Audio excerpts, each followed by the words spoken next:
আমি তো এখানে চলে এসেছি, দাঁড়াও তোমাদেরকে একটা জিনিস দেখাচ্ছি। বাবা ফাইনালি বাড়ির মালিক এটা চেঞ্জ করলো। এই যে জলের ট্যাঙ্কিগুলো এখানে নতুন একটা বসিয়েছে, আর পাইপগুলো আর কি নতুন নতুন, আগে ভাঙা ট্যাঙ্কিটা ছিল। আর এই দুটো ব্ল্যাক কালারের দুটো ছিল, বাট হোয়াইট কালারটা নতুন দিয়েছে। এইবার এসে এখানে আমি অনেক কিছু চেঞ্জ দেখতে পাচ্ছি, আর ছাদটাও বেশ সুন্দর, ঝকঝকে চকচকে করে পরিষ্কার করা, বেশ ভালো লাগছে দেখে।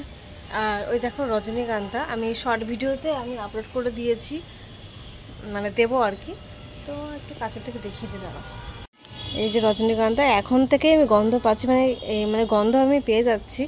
আর এই দেখো ফুল, নয়নতারা ফুলগুলো, এখন বর্ষার দিন তো বেশ ভালো ফুল টুল হবে। তবে আমার সব থেকে এই গাছটা দরকার, উপকারী কালো মেঘের গাছ। আর এই হচ্ছে ছাদ।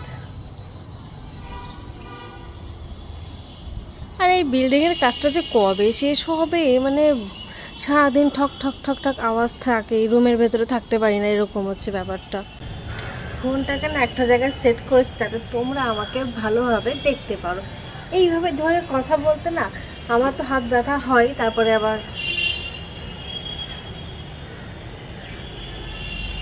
চলো টাটা।